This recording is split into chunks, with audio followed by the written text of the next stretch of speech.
everyone, welcome back to my channel, or welcome if you're first time here. My name is Kristina. I'm a former physiotherapist and current personal trainer, online personal trainer for people of day-to-day lives. And if you've been here before, you probably noticed that most of my videos are follow-along type of workouts, but today I wanted to share my top 5 exercises for the butt.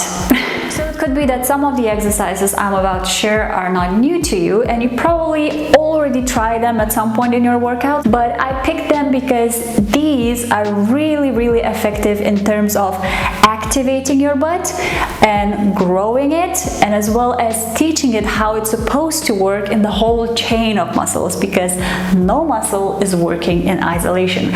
But sometimes butt has to be the prime mover, and especially for people who have a sitting job, that muscle is being unemployed temporarily. So these kind of exercises are gonna help you to re-employ your butt in just the most efficient way. So if you're ready, let's just jump into the exercises part of this video.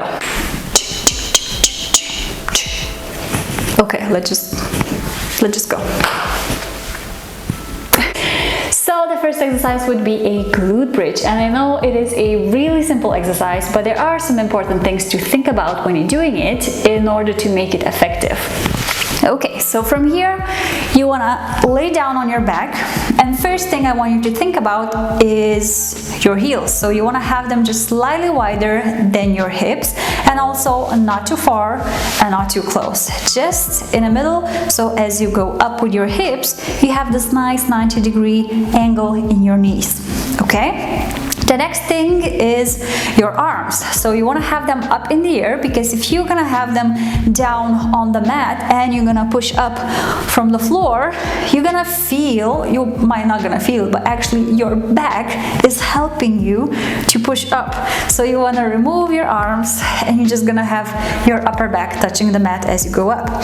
So the point number 3 is, as you go up, it is really important to look at your pelvis position. So if you go up and you see that your ribs are flaring out and your belly is reaching the sky, that's where you're probably working too hard on your lower back. So you want to go down, you want to rotate your pelvis underneath, like you would tuck your tail underneath yourself, and from here you're peeling your back off the mat and raise your hips just to the level that you feel the most contraction happening in your butt. And then just slowly go down, relax your tail and tuck it underneath again, and just then raise your hips up, squeeze on top, feel that contraction happening, and just slowly release down. So I really want you to imagine here to peel that back off the mat. Always have your ribs into your body, your core is tight, although we're working on your butt, your core is working really hard to sustain this position, and down. And depending on what kind of, goals you have with these movements, if you want to grow your butt, you can just add some sort of weight on your hips.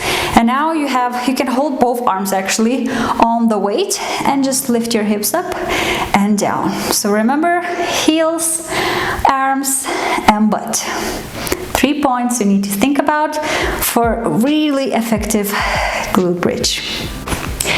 So the exercise number 2 would be a sort of straight leg kickback, but my way, because I'm going to be doing this exercise laying on the floor facing down, and I need a loop band for this exercise. So you want to place this loop band just above your ankles, lay down on your belly. And from here, depending on which leg you want to work, you're going to turn your toes slightly outwards from the leg that's going to do the work. And from here, I want you to just simply raise your straight leg up and slowly down. One more time, all the way up. Feel that glute contraction happening, and slowly down. One more time, up and slowly down. So although this exercise looks really simple, why I prefer doing it on the floor is actually not of your glute, but because of this front bony part in the front of your hip, because as you go up, you always have to squeeze that bony part down into the mat and not let it go up with your leg. If it goes up with your leg, then you know that the main movement happens through your lower back, and it's really little done in your glutes. So squeeze your hips down into the mat, make sure the bone is touching the floor, and from here raise your leg just high enough so you can feel the squeeze that's going on into your glute, but your hips are not leaving the mat. Up and down. So the exercise number 3 would be also a straight leg kickback, but this time laying on your side.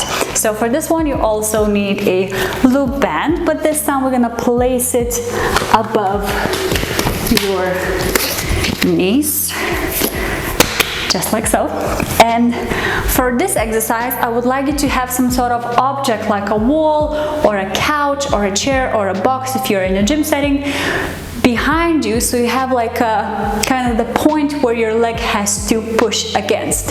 So what I mean by that is I want you to, okay, just give me a second here, lay down on your side, and I want you to make sure that you have your shoulders, hips and heels in one nice line. Just your knees are slightly out. And from here I want you to relax your head into your bended elbow, raise your upper leg slightly higher, and keep this distance between both of your knees at all times. Have yourself supported with this free hand on the floor, and all you have to do, so this upper leg is going to do the work, all you have to do is again turn your toes slightly out and kick your straight leg back until you're gonna reach the point behind you, whether it's a wall, a chair or something else, and just push a little extra harder once you're touching that point, and then just slowly relax and go back.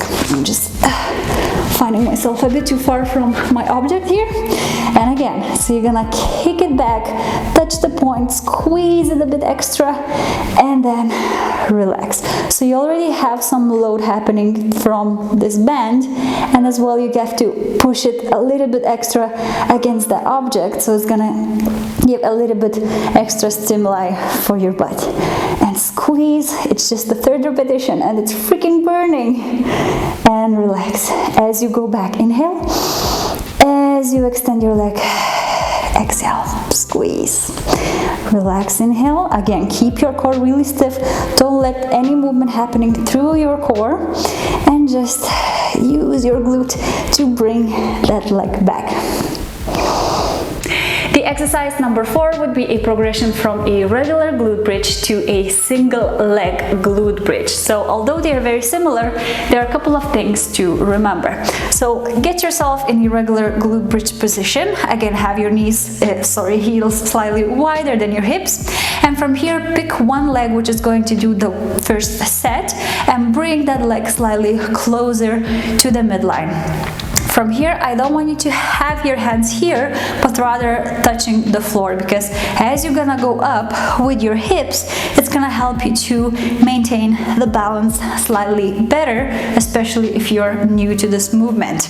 Okay, and as you notice, other leg is up in the air, bend at 90 degrees in your knee, and all you have to do is to push from your heel down and lift your hips up and slowly release. I lifted my toes here because I want to feel my heel kicking the floor, and I'm moving up purely from my hip here. Okay, as you go down, inhale, as you push up, exhale. Another really important thing to remember here is to have your hips even. So you want to have your hips square, and as you go up, I don't want this upper leg hip to be rotated downwards. I want you to have them both nice and even, and then just slightly go down. So one more time, inhale and up, exhale. And finally, my fifth favorite exercise in order to build glute strength and make sure it's working properly throughout daily movements is actually deadlifts. And I know some people gonna say that, oh my god, deadlifts are for hamstrings. And yes, your hamstrings are doing the work, but so is your butt. And I love this exercise because it teaches your butt actually to work properly in the whole chain of muscles, because as I mentioned previously, no muscles are working in, isolation. So there are a couple of versions of deadlifts, but for today's video, I'm just gonna do simple straight leg deadlifts. For my deadlifts, I'm gonna use dumbbells, but if you're in a gym setting, you can use a bar or you can use a kettlebell, something that you can hold on to. Okay, so from here, I want you to start from a standing position. Have your toes looking directly in front of you, feet hip width apart, and from here, I want you to imagine that your spine, let's put these down a little bit, your spine is completely fused, so you need to contract your abdominal muscles, have the spine completely straight, and bend down purely from your hips. So you're pushing your hips backward until the level that you feel enough stretching for you to sustain in the back of your thighs. And from here, go back up again. So you're pushing your hips in front, now backwards, and as you go up, in front. So if you notice, my spine is completely straight. I'm just bending down through my hips. Okay, so depending on what kind of flexibility level you have in your hamstrings, that's how low you're gonna be able to go with maintaining this straight spine. If you're gonna notice that you're rounding down, it means that you don't have enough flexibility in your hamstrings, and you probably need to stop somewhere here or just bend your knees slightly more. Okay, so grabbing the dumbbells. I should have placed my hair up, but it's okay. Again, shoulders down, hold the weight tight, and from here, keep your spine really straight, bend your hips, lower the weight down, just slightly below your knees or your knee level, and just pull it back up. Slowly go down, hold on the bottom, feel the stretch, and then just push it back up. As you go up from position here, I want you to think about your butt, how it contracts and brings your hips forward. Okay, one more time. Down, inhale. As you go up, exhale. So these 5 exercises will help you to build your glutes. And if you did like this video, please consider to subscribe to this channel, because in this way you're gonna let me know that whatever I do in life, it's not a waste of time. And if you want to hear more from me, I'm almost daily appearing on my Instagram. And if you want to have a piece of my mind to be delivered in your inbox, you want to subscribe to my newsletter, which is linked in the description below. So thank you for joining me today, and have a good one.